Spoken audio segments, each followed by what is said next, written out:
그러면 먼저 3장에 있는 주제, 하나님 만드신 천지창조의 목적이라는 것을 좀 생각해 보겠습니다. 여러분, 우리가 복음이라는 말은 많이 들었어요. 복음은 여러 의미에서 어떤 관점에서 바라보냐에 따라서 좀 색깔이 달리 보이기도 하고, 입은 옷의 모양이 달라 보이듯이 약간 좀 다르게 보일 수도 있어요. 어떤 사람은 복음이라고 하는 것을 이해하기 위해서 개약이라고 하는 것, 언약이라고 하는 관점에서 복음을 쭉 살피면서 이야기를 하기도 합니다. 또 어떤 사람은 그것을 교리적인 방법에서 접근하기도 하고, 어떤 사람은 하나님의 나라라고 하는 주제를 가지고 접근해서 복음을 이렇게 쭉 살펴보기도 해요. 그런데 제가 오늘 우리 성도님들과 함께 나누고 싶은 것은 그러한 관점이 아니라 애초에 성경이 왜 쓰여졌고 하나님이 우리에게, 인간에게 왜 성경을 주었냐는 그 문제에서 출발을 하고 싶어요. 그것은 딱 하나밖에 없어요. 하나님은 우리 인간에게 성경을 주셨을 때 하나님의 의도는 단 하나예요. 내가 갖고 있는 생각을 알아달라는 것입니다. 그래서 우리 손에 성경이 주어졌을 때 내가 성경을 펼치자마자 제일 먼저 바라봐야 할 관점이 뭐냐면, 이 성경 속에서 말씀하는 이 내용이 하나님의 마음에서 이 하나님의 마음이 어떻게 드러나고 있지? 하나님은 이 성경을 통해서 당신의 마음을 어떻게 우리에게 표현하고 있지? 라고 하는 이 관점에서 바라봐야 한다는 것이죠. 그래서 제가 오늘 함께 나누고 싶은 이 복음의 여정은 그러한 시각에서 나누는 것입니다. 하나님의 마음이 어떻게 성경 안에서 흘러가는가 하는 것을 보게 하는 거예요. 그래서 이것을 아주 자세하고 세부적으로 이렇게 설명드릴 수가 없어요. 왜냐하면 제가 이 복음의 여정을 창세기에서 계시록까지 전체를 관통할 거거든요. 그러니까 이것을 짧은 시간에 얘기를 하려고 하다 보니까 아무래도 제가 전하는 말은 좀 압축이 될 것입니다. 압축이 되어지고 간략간략하게 하는 거예요. 그래서 말하자면은 우리가 이제 내비게이션을 보고서 출발지와 목적지를 본다면 그냥 짧게 한 화면 안에 드러난 출발지가 어디고 목적지가 어딘지까지만 보게 하는 거예요. 대신에 그걸 본문으로 해서 충분히 알 수 있는 건 뭐냐면, 내가 가야 할 목적지가 저기구나. 그 주변에 이런 요소는 대충 있고, 그런데 거기에 내가 길을 잃어버리지 않고 끝까지 이 목적지를 갈 수 있겠구나라고 하는 것을 확실히 볼 수 있다라는 거예요. 그런데 이제 그걸 세부적으로 들어가는 것은 좀 더 시간이 필요하고 우리의 노력이 더 많이 필요한 일이죠. 하지만은 먼저 우리가 하나님의 말씀을 읽을 때 제일 먼저 접근해 볼 수 있는 방법은 그렇게 한번 개괄적으로 위에서 아래를 내려보는 관점으로 성경을 한번 바라봐야 된다는 것입니다. 그래서 위에서 아래를 내려다보면 전체가 다 보이잖아요. 그래서 제가 지금 이제 말씀을 나누고 싶은 것은 이 복음의 여정이 그와 같은 관점에서 좀 나누려고 하는 것입니다. 먼저 여러분이 이 3장의 주제에 보시면 천지창조의 목적이라고 나오는데, 하나님이 우리에게 성경을 모세를 통해서 주셨을 때 우리에게 들려주고 싶으셨던 말씀이 있어요. 그것이 창세기 1장 1절의 말씀입니다. 이것은 뭐냐면 태초에 하나님이 천지를 창조했다는 뜻이에요. 우리는 이 천지 창조를 했다는 말을 성경을 읽다 보면은 그래, 하나님이 맞아, 세상을 만드셨지, 하나님은 창조주시지, 그냥 이런 생각을 하고서 무심코 지나갈 수도 있어요. 그런데 이렇게도 한번 질문해 볼 수 있잖아요. 하나님이 왜 천지 창조를 하셨지? 라는 질문을 한번 좀 바라볼 필요가 있어요. 혹시 하나님이 이 천지를 창조하시는 것이 어떤 필요가 있으셔 하셨나? 혹시 외로워서 사람과 교제하는 이 교제의 갈급함 때문에 피조물을 만들기 위해서 천지를 창조하셨나? 아니면 본인의 이 창조의 능력을 과시하고 싶어서 우주 만물과 세상을 만드셨나? 아니면 하나님이 사시다가 가끔 어느 날 갑자기 배가 고프셔가지고 동식물을 만드셨나? 자, 이런 관점에서 본다면 하나님의 창조의 목적을 좀 그렇게 보면 하나님이 천지 창조할 이유가 없는 분이에요. 좀 그렇게 보이시지 않나요? 자, 하나님은요, 전제 조건이 이렇습니다. 전지하시고 전능하신 분이에요.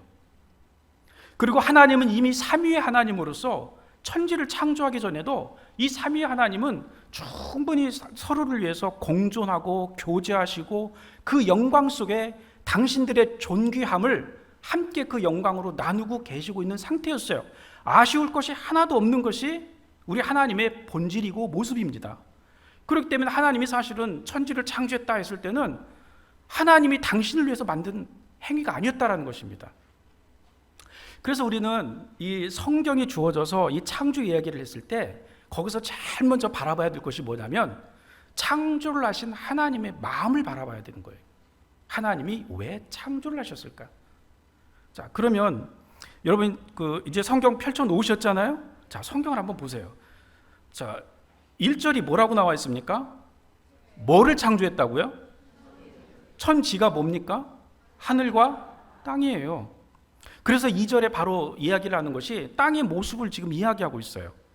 그러면 우리가 하나님이 천지를 창조할 때 첫째 날, 둘째 날, 셋째 날, 넷째 날 쭉 해서 여섯째 날까지 이게 모든 것들의 창조 행위를 하나님이 집행하시지 않습니까? 그런데 하나님이 제일 먼저 어떻게 하냐면 지구를 먼저 만들어 놓고 창조 행위를 시작하고 있는 거예요. 여러분, 이 하나님의 의도가 이해가 되세요? 우리는 다 알 수 없죠. 예를 들어서 우리가 이젤, 그 하얀 백지가 있습니다. 백지에 제가 점을 하나를 딱 찍었어요. 점을 찍었으면 여러분 이 점 찍은 이유 아십니까? 제가 왜 찍었는지? 예, 몰라요. 이걸 바라보는 상대나 삼자는 점을 찍은 당사자의 의도를 전혀 알 수가 없는 거예요. 그러나 점을 찍은 이 당사자는 어떻습니까? 의도가 있고 어떻게 할 것인지가 이미 다 알고 있는 상태라는 거예요. 자, 그래서 하나님이 아무것도 없는 상태에서 창조 행위를 하실 때 지구를 먼저 만들어 놓으셨어요. 그럼 이건 무슨 의도가 아니면 하나님의 의도가 있고 하나님의 생각이 있다라는 것이죠. 그러면은 하나님의 그 생각과 의도를 놓고 봤을 때 하나님이 분명히 아까 전제가 있었어요. 외로워서도 아니고 배고파서도 아니고 고독해서가 아니에요. 당신의 창조 능력을 과시하고 자랑하고 싶어서 만든 행위가 아니었어요. 그래서 그것이 아니라고 다 그걸 제거하고 보면 하나님이 지구를 먼저 만들어 놨을 때는 하나님의 특별한 의도와 어떤 방향이 있다라는 거예요. 우리가 이것을 한번 좀 볼 필요가 있다라는 거예요. 자, 그런데 이것을 우리가 이제 보면 한자용어로 뭐라고 합니까? 활용 점점이라고 하는 거예요. 그래서 이 하나님의 의도가 이렇게 딱 찍었을 때 지구가 있었을 때는 하나님의 창조의 방향과 목적이 분명히 정해진 상태에서 이루어진 행위셨다. 그렇게 하신 일이라는 걸 보는 거예요. 자, 여러분, 그래서 이것을 계속 따라가다 보면 하나님의 생각을 따라가다 보면 항상 우리 마음에 오는 게 무엇이냐면 하나님과 인간인 나의 관계입니다. 사람이라고 하는 이 존재를 하나님이 창조할 때 그분의 마음속에 인간인 나를 어떤 관점까지 생각하시면서 이 천지 창조의 행위를 하셨냐 하는 거예요. 그것이 우리들에게 와야 한다고 믿습니다. 사실 여러분, 우리가 신앙생활하면서 이런 거 있잖아요. 맞아, 하나님 뜻대로 세상을 살아야 돼. 우리는 이 세상에서 빛과 소금으로 살아야 돼. 맞아, 나는 그리스도인이야. 그래서 나는 이 그리스도인의 정체성을 가지고 믿는 자로서 당연히 내 삶을 잘 살아가야 해. 그런데 여러분, 그것을 제일 잘 살아갈 수 있는 것은 뭐겠어요? 여러분, 우리의 삶이 이 땅에서 살아가면서 내 삶이 평가받는 것은 내 이웃도 아니고 내 가족도 아니고 세상 사람도 아니에요. 내 가족과 내 세상 사람과 나의 주변의 직장의 친구들이 나를 아무리 어떻게 평가한다 해도 그것이 내 인생의 궁극적 평가가 되지 못합니다. 우리 인생에서 궁극적인 평가는 누구 손에 있습니까? 하나님 손에 있어요. 그러니까 결국은 우리가 하나님 뜻대로 산다 그럴 때는 그것이 전제될 수밖에 없는 게 딱 뭐냐면 하나님의 생각대로 반응하는 것 외에는 없다 이 말입니다. 그러니까 내가 진짜 하나님의 뜻에 맞게 산다 그럴 때는 하나님의 생각에 반응해서 내가 반응을 할 때 그게 진짜 하나님 마음에 흡족한 삶이 되는 것이에요. 그러니까 여러분, 우리가 믿는 자로 진짜로 그리스도인답게 산다 그럴 때는 제일 먼저 알아야 될 것이 전제가 뭐냐? 하나님이 어떤 분이신가를 정확하게 알고 시작해야 된다는 겁니다. 만약에 하나님이 누구신가를 모르고서 하나님은 이런 분일 거야 라고 생각하는 나의 관념을 가지고 내가 생각하고 내가 그려놓은 하나님의 모습을 가지고 내가 이 땅을 막 살고 간다면 우리는 어떻게 될까요? 그건 내 생각의 삶이죠. 하나님 생각의 삶이 아니라 이 말이에요. 그래서 우리가 말씀을 볼 때마다, 기도할 때마다, 하나님의 뜻을 추구할 때마다 우리의 전제 조건은 어디에 모아져야 되냐면 철저하게 하나님이 누구신가에 대해서 아는 지식 안에 있어야 된다는 것입니다. 그것이 제일 중요한 요인이 돼요. 그럼 하나님이 여기서 지구를 만들어 놓고 시작했을 때는 하나님의 의도가 있죠. 여러분, 하나님의 창조는 질서를 전제로 하는 창조입니다. 하나님의 창조라는 건 질서를 전제로 하는 거예요. 근데 이 질서라고 하는 것은 좀 추상적 개념에서 설명을 드리자면 이거예요. 질서는 절대로 저절로 생기지 않습니다. 이 질서를 다른 말로 뭐라고 얘기할 수 있냐면 숫자라고도 말할 수 있어요. 수의 개념이 뭡니까? 완벽한 거예요. 여러분, 그래서 수학의 공식이라고 하는 것은 완벽하기 때문에 그 공식을 대입해 가다 보면 정확하게 결론을 내릴 수 있고 답을 도출할 수가 있어요. 왜 그러냐면 완벽함이라는 걸 전제로 해서 만들어져 나온 것이 수의 개념인 겁니다. 그런데 이 수의 개념은 또 무엇과 연결되어 있는 거냐면 질서라고 하는 것과 같이 붙어 있는 개념인 거예요. 그래서 질서와 수는 같은 개념이라고 봐도 무방한 거예요. 그런데 그러면 이 질서는 뭐냐? 행위자가, 그 어떤 것을 만들려고 하는 행위자가 정확한 목적과 행위를 가하고 집행하지 아니하면 만들어지지 않는 것이 질서입니다. 그래서 우연이라고 하는 것은 하나님의 창조 행위 속에서는 절대로 일어나지 않는 사건이에요. 이 세상에서 말하는 진화론은 우연이라는 걸 기준으로 하지 않습니까? 그런데 연력학의 1법칙, 2법칙, 멘델의 법칙, 이런 거를 다 그러한 과학적 조건을 가지고 따져볼 때 이 우연이라는 개념은 이 법칙 속에 다 위배되고 있어요. 이 세상에 만들어진 것은 허물어지고 있는 것이지 저절로 질서를 잡아 세워서 발전해 가는 게 아닙니다. 그래서 이 질서라고 하는 행위는 반드시 이걸 만드는 자의 목적과 의도와 행위적인 집행의 의식이 있었을 때 결과로 나오는 것이 이 질서라는 거예요. 여러분, 창조 행위는 하나님의 의도였습니다.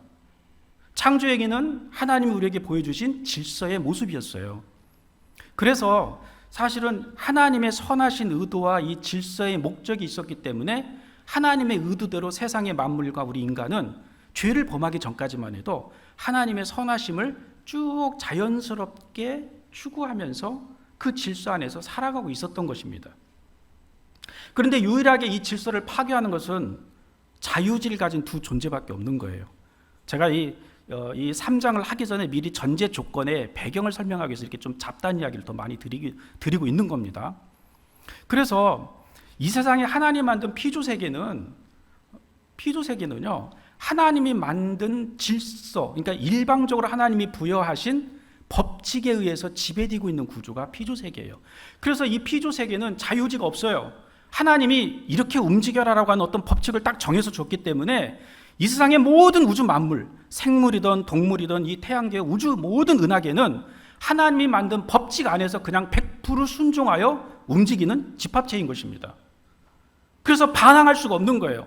지구가 자전하다가도 오늘은 피곤하다, 오늘은 조금 천천히 돌아보고 싶어갖고 자전 속도를 늦추거나 오늘은 좀 재밌는데 힘이 넘치니까 좀 빨리 돌아볼까 해가지고 자전을 빨리 한다거나 지구가 자기 마음대로 의지를 가지고 돌아가는 행위가 없다라는 거예요. 그래서 이 세상의 모든 피조물은요, 하나님이 정한 법칙 안에서 100% 순종하는 구조체로 움직이는 게 피조세계다. 그런데 유일하게 이 법칙을 거스를 수 있는 자유지를 가진 존재가 천사와 인간이에요. 그래서 여러분, 우리 인간과 천사가 가진 자유의지라고 하는 개념을 우리가 여기서 좀 이렇게 잘 간직하고 생각하면서 이 복음을 좀 볼 필요가 있습니다. 그래서 이제 여기서 이게 보면 여러분 이제 교환을 갖고 계시니까 한번 좀 보겠습니다. 1번에 보시면 천지창조는 무로부터의 창조입니다. 자, 하나님은 없는 것을 있는 것으로 부르시는 하나님이십니다. 그래서 로마서 4장 17절에 보시면 하나님은 죽은 자를 살리시며 없는 것을 있는 것으로 부르시는 이시니라. 무에서 유를 창조하시는 하나님이에요. 하나님이 그러한 전지하심과 전능하심의 능력을 가지신 분이죠. 그래서 창세기 1장 1절에 보면 천지창조는 피조세계가 창조되는 시점을 말하는 거예요.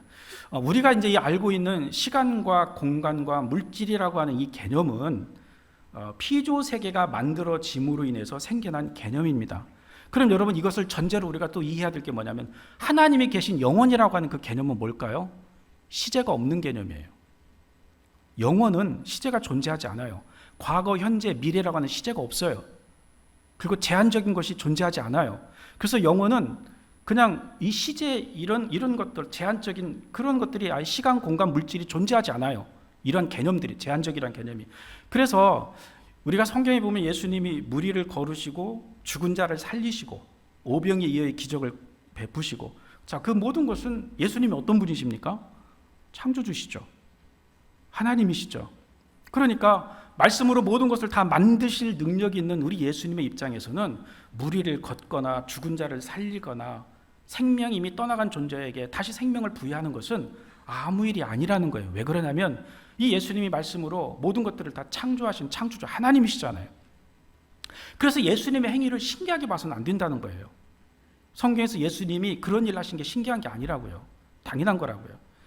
자, 그런 개념에서 좀 본다면 영혼이라고 하는 이 개념은 시간과 공간과 물질이 없는, 존재하지 않는 개념이에요. 그 피조 세계에만 존재하는 거예요. 그러니까 우리가 지금 인간의 몸을 입고 이 땅에서 피조 세계를 살고 있으면 우리는 뭐의 지배를 받습니까? 시간의 지배를 받고 공간의 지배를 받고 물질의 지배를 받아요. 그리고 이 죄 때문에 우리에게 사망이 옴으로 인해서 하나님이 저주한 대로 우리의 몸은 이제 시간이 흘러가면 몸은 퇴화되기 시작하고 결국 때가 되면 흙으로 다시 돌려보내야 합니다.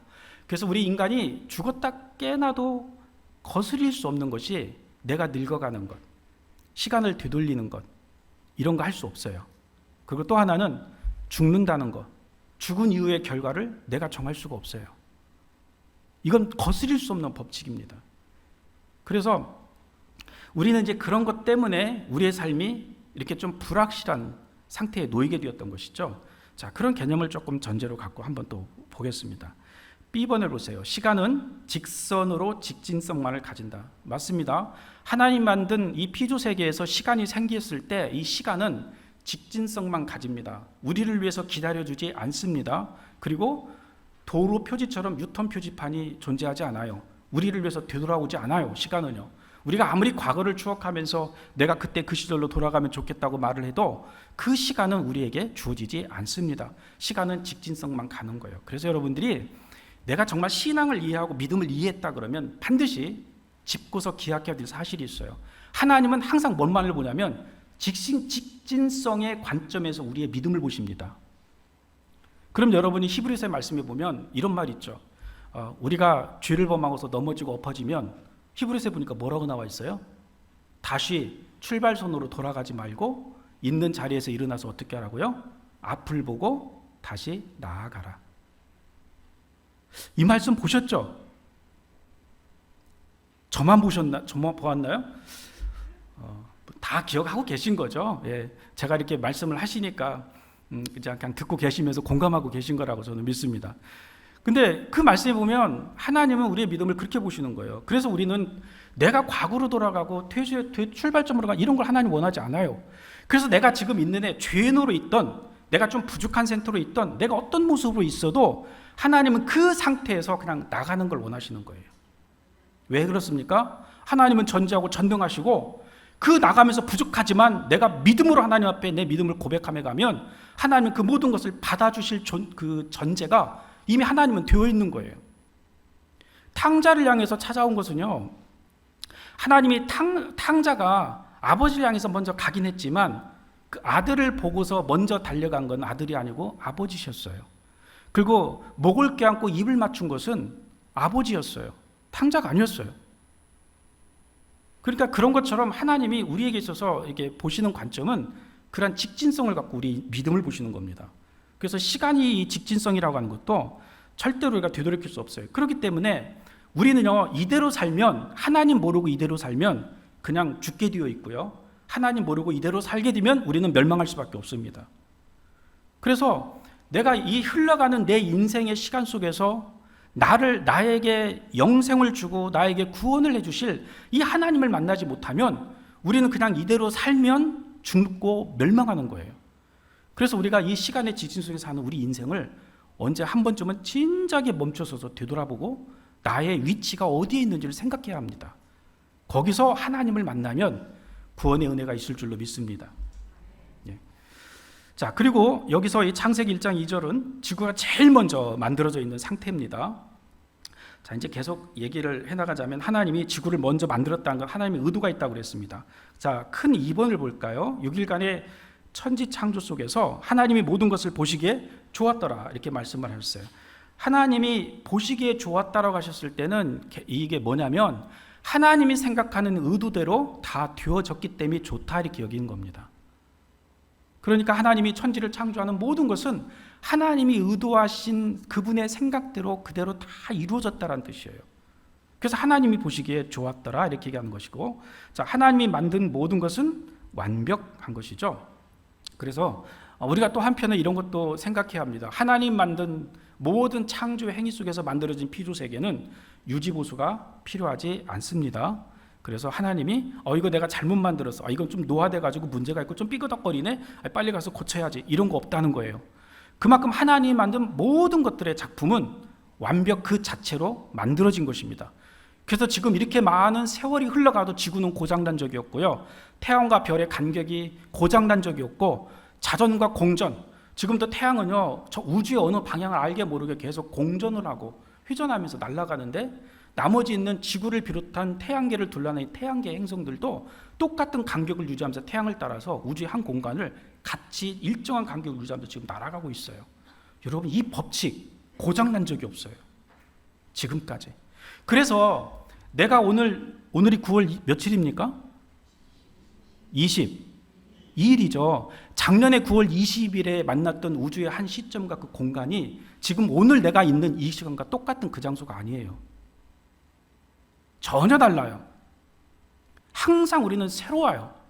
매일매일 맞는 하루가 하나님은 항상 새롭게 하루를 우리에게 맞이하게 하시는 겁니다.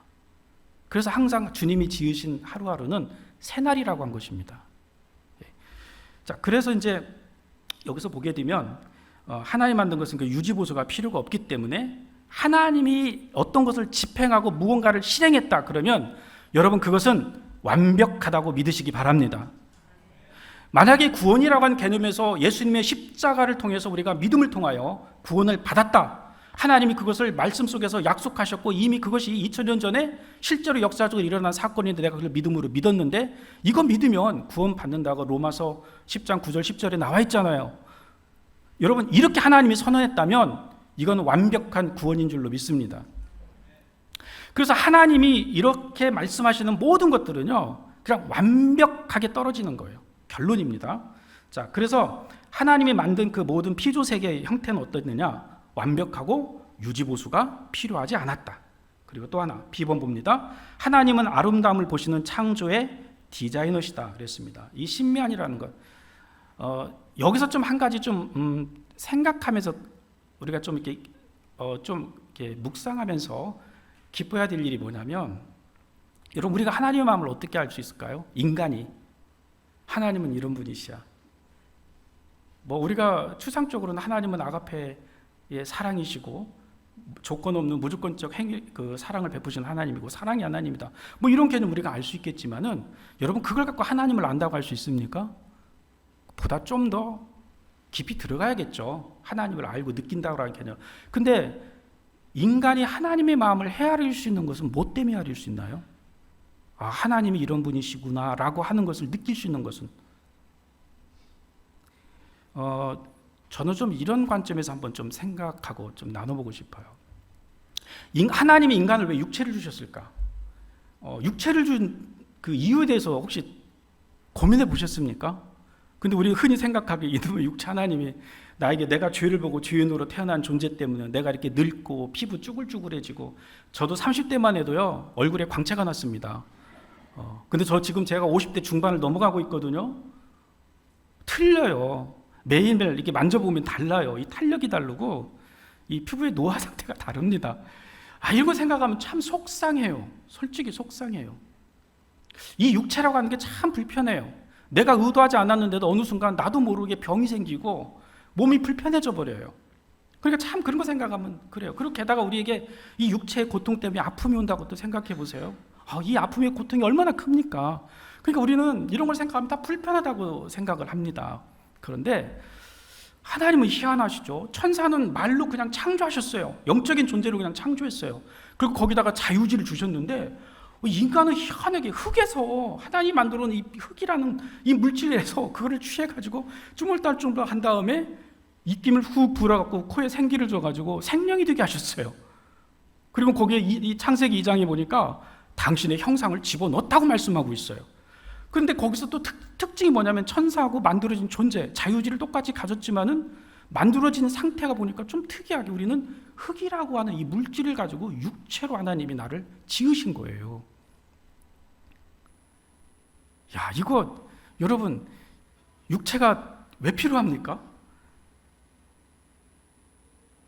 성경에는 여러분 짐승이 새끼를 낳으면 어미의 본능이 있죠. 새끼를 보호하려고 하는 본능이 있지 않습니까? 그것은 하나님이 생계를 유지하는 환경적 생존을 위해서 딱 거기까지만 프로그램에 해 놓았기 때문에 짐승은 그 수준까지만 그렇게 보호하고 새끼를 보호하고 지키는 거예요. 때가 되면 아주 미련 없이 독립시키지 않습니까? 근데 인간은 그렇지 않잖아요. 그리고 특이한 건 또 뭐냐면 소망이라고 하는 것을 한번 생각해 보세요. 소망. 자, 이 소망이 짐승에게 있을까요? 미래는 나에게 어떤 일이 주어질 것이다. 우리 소망이라고 하는 것은요, 사람밖에 없어요. 천사도 소망을 갖고 있지 않습니다. 사람만 소망이 있어요, 소망. 그래서 인간은 희한하게 이 소망이라고 하는 개념 때문에 고통을 견디는 거예요.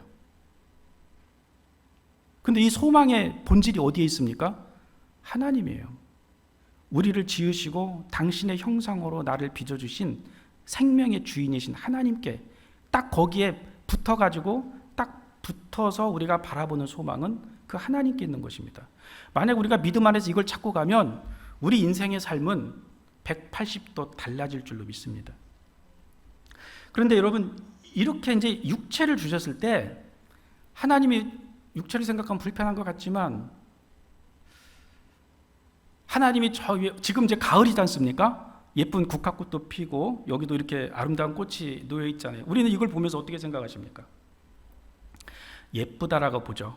오늘 아침에 지금 이 자리에 예배를 오실 때 옷을 다 입고 오셨는데 급하다고 옷장에서 아무거나 꺼내 입고 그냥 걸치고 오신 건 아니시죠? 그래도 나름대로 생각하시고 의도하신 대로 코디를 하셨죠. 왜 그랬어요? 예뻐 보이려고. 내 마음에 흡족해야 되고 예뻐 보이고 아름다워야 되는 개념이 있잖아요. 여러분, 이것이 나에게 있기 때문에 우리가 의도를 갖고 그렇게 꾸미는 겁니다. 그러면 하나님 이 꽃을 이렇게 만드시고 다양한 형형색색의 이걸 가지고 꽃을 보시면서 하나님이, 자, 성경에 보면 하나님이 항상 둘째 날부터 뭐라고 하세요? 보시기에 좋았더라, 보시기에 좋았다. 이 말이 뭐예요? 뭐 끝내준다, 진짜 예쁘다, 아름답다, 죽인다, 막 이런 말 아니에요? 하나님 입장에서. 그럼 하나님은 어떤 거냐면 우리 하나님은 디자이너입니다. 디자이너. 이 보시기에 좋았다라고 하는 이 신미한적인 이 감성을 표현하신 거예요, 하나님이. 그런데 하나님이 표현하신 이 신미한을 유일하게 공감하는 존재가 천사일까요, 인간일까요? 인간이에요. 근데 인간이 무엇을 갖고 그렇게 공감합니까? 육체가 있기 때문에 하는 거예요. 눈이 있기 때문에 보는 거예요. 근데 이것에 이 1670만 칼라, 컴퓨터로 하면은요, 트루 칼라라고 하는데 이 자연색을 1670만 칼라라고 하는데요. 여러분, 1670만 칼라를 보는 존재는 인간밖에 없어요. 다른 어떤 피조물도 그렇게 다양한 색깔을 볼 수 있는 능력이 없어요. 어떤 한 부분, 어떤 한 영역에서, 특정 영역에서 어떤 색을 구별하고 무언가를 분별하는 특수한 능력은 피조 세계의 다른 조류나 동물들도 갖고 있지만 우리부터 청각이 뛰어난 짐승도 있잖아요. 개는 사람보다 10배가 뛰어납니다, 청각이. 그러니까 이런 것처럼 그런 어떤 부분적 특성이 있지만 그렇다고 해서 개가 내가 보는 것처럼 다양하고 아름다운 색을 못 봐요. 개는요, 흑백으로 봅니다. 그러니까 이 세상에서 하나님 만든 모든 피조개는요, 우리 인간처럼 못 봐요. 그런데 하나님 만든 모든 자연세계를 보고 진짜 좋다라고 하는 이거, 그러면서 우리 인간도 똑같이 볼 때 어떻게 느껴요? 맞아요, 하나님 진짜 좋아요. 이걸 유일하게 함께 공감하면서 고백할 수 있는 사람은 누구냐? 사람밖에 없어요. 사람. 육체를 가졌기 때문에 한 거예요. 듣는 것과 보는 것과 느끼는 모든 것들은 이러한 관점에서 하나님이 우리에게 육체를 주시면서 느끼게 하시고 알게 하셨다는 겁니다. 그래서 우리는 하나님의 아가페 사랑을 모를 때 우리가 이제 결혼을 하고 자녀를 낳잖아요. 자녀를 낳고 나면 제일 우리 마음에 부모의 입장에서 드는 게 뭡니까? 무엇을 주고 무엇을 희생해도 아깝지 않죠. 그게 어디에서 오는 겁니까? 하나님의 아가페 사랑의 본질에서 오는 겁니다. 그런 것들이 이 육체를 가졌기 때문에 우리가 아는 거예요. 그리고 또 하나는 희한하죠. 다른 짐승이나 다른 것들은 고통을 당하거나 물리적으로 어떤 육체적인 핍박을 받거나 뭐가 상해가 되면 그냥 생존 본능에서 고통을 느끼고 피하려고만 하지만, 희한하게 인간은 고통을 받고 신체적으로 어떤 어려움을 당하면 꼭 그것만이 아니에요. 인간은 희한하게 그걸 통해서 각성을 합니다. 더 본질적인 것을 파고 들어가요. 죽음의 문제를 생각할 때도 죽음 이후의 삶까지도 생각하게 돼요. 그리고 어떤 삶의 고통이 오면 이 고통을 갖고 자기를 더 성숙시킬 수 있는 쪽으로 생각을 하게 돼요. 그것도 희한하죠? 그러니까 이러한 어떤 육체를 가졌다고 하는 것은 이러한 개념에서 굉장히 하나님이 사실은 우리에게 주신 축복이었고요. 그리고 하나님이 우리 인간에게 육체를 주셨을 때는 이 육체는 원래 이 성경의 개념에서 보면 영원을 살 수 있도록 하나님이 주신 몸이었습니다. 원래 인간의 육체는요, 영원을 살도록 만들어진 몸이었어요. 그런데 창세기 이제 보시는 말씀처럼 3장에서 나오는 이 선악과의 사건으로 인해서 영원을 살도록 하나님 만드신 이 육체가 이제는 죽음을 맞이하게 된 거예요. 죄의 결과로. 그래서 이제는 우리의 육체는 하나님이 정한 이 공의의 법칙에 의해서, 심판의 법칙, 죄의 싹은 사망이라고 하는 이 법칙 때문에 우리의 육체는 반드시 흙으로 돌아가게 되어 있습니다. 그래서 우리가 이런 걸 생각하면 아유, 그래도 하나님 아쉬워요. 이 육체로 영원을 살면 얼마나 좋을까요? 라고 혹시 또 아쉬움이 있을지 모르겠지만, 그러나 여러분, 우리가 하나님 말씀해 보면 하나님은 이 육체보다 더 좋은 육체를 또 주십니다. 부활의 육체입니다. 이 부활의 육체는 우리가 갖고 있는 이 물리적인 육체보다 더 좋아요. 그래서 여러분 기뻐하시기 바랍니다. 우리는 부활의 육체를 이 지금 있는 몸보다 더 좋은 몸으로 받게 되어 있습니다. 그러니까 하나님의 생각과 의도를 이제 이런 관점에서 한번 더 찾아가 보는 겁니다. 자, 큰 3번으로 좀 넘어가 볼까요? 자, 하나님이 천지 사역을 행하신 이유가 뭔가? 이제 아까 설명을 드렸습니다. 여기 보면은 하나님은 당신을 위한 사역이 아니었다라는 거예요. 천지 창조는 당신을 위한 사역이 아니었다라는 거예요. 아까 말씀하는 겁니까? 넘어가요. 자, B번을 볼까요? 천지 창조는 인간을 위한 창조 사역이었다라는 거예요. 그래서 모든 창조 어떤 행위가 이루어질 때는 반드시 그 행위를 집행하는 존재의 목적과 방향성과 행동이 있다라는 거예요. 그래서 여기서 하나님의 천지의 창조 목적은 전부 다가 뭐가 있어요? 인간을 위한 창조였다. 그래서 맨 마지막 창조 때 주인공을 등장시킵니다. 그게 바로 인간인 것이죠. 인간이 딱 나와서 모든 것이 부족하지 않도록 그 만들어진 그 상태에서 즉시 누릴 수 있도록 하기 위해서 모든 만물을 다 만들어 놓고 준비가 다 끝난, 동식물까지를 다 만들어 놓은 마지막에 인간을 이제 딱 지으신 겁니다. 그래서 인간을 위한 창조 행위였다라는 걸 볼 수 있어요. 자, 4번을 봅니다. 로마자 4번입니다.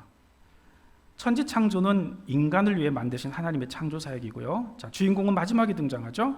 인간은 하나님의 형상을 가진 독특한 존재입니다. 자, 5번입니다. 하나님이 만드신 창조 세계는 완벽한 질서로 만들어진 세계라는 거죠. 그래서 하나님이 만드신 모든 만물은 100% 절대 순종의 구주로 만들어졌다는 거예요. 자, 이건 설명을 드렸어요. 천사와 인간만이 자유의지를 가진 존재로 창조되었습니다.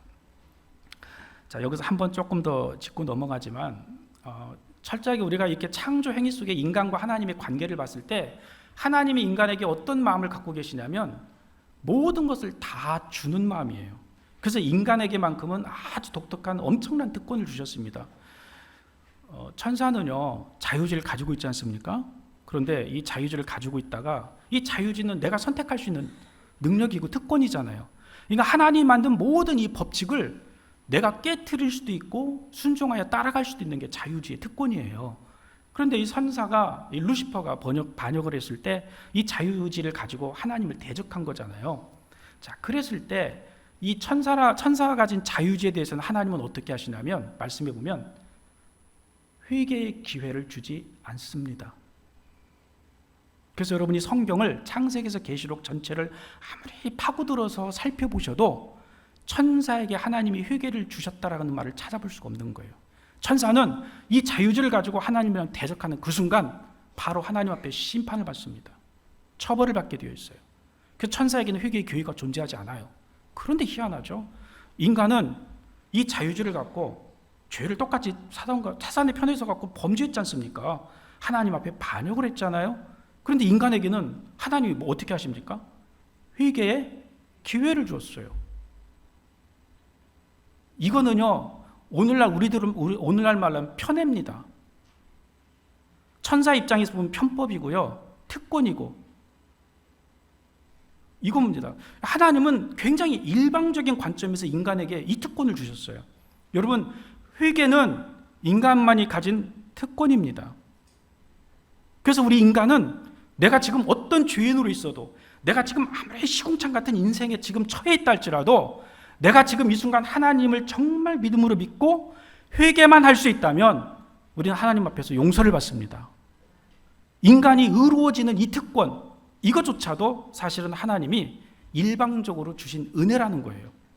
그래서 회개도 하나님 주신 인간에게 주신 특권이면서 은혜인 것입니다. 이제 그 차이가 이 천사의 자유지와 인간의 자유지의 이 차이 속에서 있습니다. 자, 그러면 여기서 이제 또 이제 6번째 볼까요?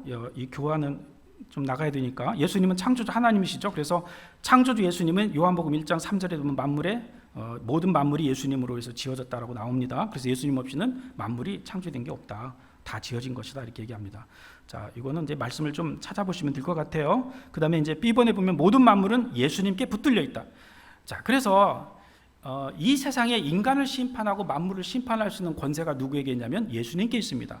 예수님께 붙들려 있다라는 건 뭐냐면 모든 만물의 에너지의 근원, 생명의 근원이 예수님으로부터 흘러나온다는 뜻이에요. 그래서 이 골로새서 이런 말씀 의미대로 본다면 예수님으로부터 모든 만물이 이렇게 움직이는 생명의 원천과 힘과 에너지가 예수님부터 나오기 때문에 어느 순간 예수님이 이 스위치를 딱 끄는 순간 어떻게 된 거예요? 모든 만물은 없어지고 인간은 이 세상의 모든 것들은 다 사라지게 돼 있다는 거예요. 근데 이 모든 권리, 끄고 킬 수 있는 권리가 누구에게 있습니까? 이 말씀대로 보면 우리 예수님께 있다. 그것을 우리가 좀 볼 수 있어요. 자, C입니다. 창조주와 만물의 관계에서 예수님은 주인이시고 소유주입니다. 자, 그러면 창조의 이 하나님의 천지 창조 속에서 우리가 좀 기억해야 될 개념이 뭐냐면 모든 것은 주인은 누구냐? 만든 분이 주인이라는 거예요. 그렇죠? 만든 분이 주인입니다. 그래서 이 볼펜을 만약에 이걸 제가 만들었으면 이건 내가 소유권을 주장할 수 있어요. 잃어버렸어도 제 것입니다. 다시 찾아도 제 것입니다. 이것을 제가 만들었다면 이거 주인은 접니다. 동의하시죠? 그래서 하나님은 인간을 향해서 어떻게 했냐면 잃어버린 너를 찾겠다고 찾아오신 거예요. 복음은 잃어버린 것을 찾겠다고 찾아오신 하나님의 사랑 이야기입니다. 그래서 이 말씀 속에서 계속 흘러가는 것은 인간을 향해서 한 번도 하나님은 이 사랑, 찾고 싶은 이 사랑을 포기한 적이 없다는 거예요. 그래서 우리가 복음이라고 하는 관점은 하나님의 관점에서 보면 너무너무 그 하나님의 마음이 감사한 겁니다. 자, 그러면 우리가 이제 고백해야 되는 게 뭐냐면 내가 이 땅에서 살아간 거, 내가 이 땅에 태어난 건 우연한 것으로 내가 우연히 태어난 존재가 아니라는 거예요. 우리가 하나님을 이제 믿으니까 분명히 고백할 수 있지 않습니까? 그렇구나. 하나님이 나를 만드셨구나. 하나님이 내 주인이시구나. 그리고 나는 그분의 피조물이구나. 그럼 우리는 하나님이 만든 그 주인이신 창조주와 피조물의 관계에서 인정해야 될 게 있습니다. 그게 바로 뭐냐면, 그래서 우리가 구원받고 나면 제일 먼저 신앙을 통해서 배워야 되는 게 주권이에요, 주권. 이 주권을 배우셔야 되는 겁니다. 누가 주인인가? 내가 누구의 말을 듣고 살아야 할 것인가? 그것을 정해야 하는 것입니다. 그래서 말씀은 한결같이 우리에게 얘기하는 게 뭐냐면 하나님의 말씀을 듣고 순종하라는 거예요. 그래서 이런 개념에서 우리가 조금 정리하고 좀 가면 좋겠습니다.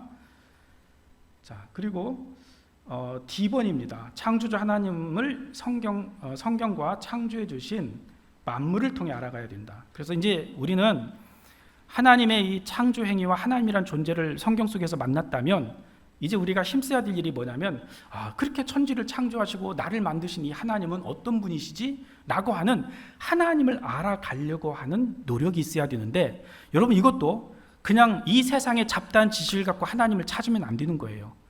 딱 누가 하나님의 의도로 하나님의 생각으로 기록하여 우리에게 넘겨준 이 성경을 통해서 알아가야만이 하나님의 생각을 알 수가 있습니다.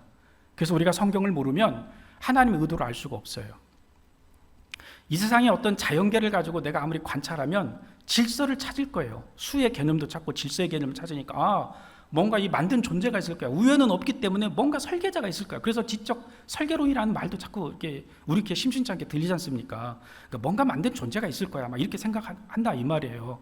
그러면 그냥 그걸로 끝나는 거예요. 그런데 진짜 이런 거 있잖아요. 하나님이 인간을 향해서 야, 내가 너를 사랑해. 내가 너를 향한 내 진짜 속마음은 이런 거야. 이거는요, 자연을 아무리 연구해도 알 수 없어요. 그럼 이 진짜 내밀한 하나님의 속마음을 유일하게 찾아내고 알아볼 수 있는 게 뭐겠습니까? 성경밖에 없는 거죠. 그래서 우리는 성경을 봐야 되는 겁니다. 그리고 하나님의 말씀에 경청을 해야 되는 것이죠. 그래서 여기서 보는 말씀처럼 이제 성경 말씀을 가지고 잘 알아가야 되는데, 마침 우리가 이 디모데전서 말씀에 있죠. 2장 4절에 보면 하나님은 모든 사람이 구원을 받으며 이렇게 나와 있어요. 하나님의 소원이 두 가지가 있습니다. 성경 말씀에 보면 하나님의 소원은 두 가지인데, 하나님은 모든 사람이 구원을 받는 거예요. 그리고 또 하나는 뭡니까? 진리를 아는 데 이르기를 원하는 거예요. 구원받는 것은요, 하나님의 일방적 행위십니다. 하나님이 직접 일방적으로 우리를 찾아와서 십자가의 사랑을 일방적으로 베풀어 주시고, 우리는 단지 그것을 믿음으로 얻어서 받은 구원이에요. 그래서 그것은 100% 완벽한 하나님의 계획이고 하나님의 실천 행위였고 하나님의 완성된 결과였어요. 그냥 하나님이 100%다 하신 것이 구원입니다. 그런데 하나님을 알아간다고 하는 것, 진리를 아는 데 이르기를 원한다는 것은 우리의 책임이에요.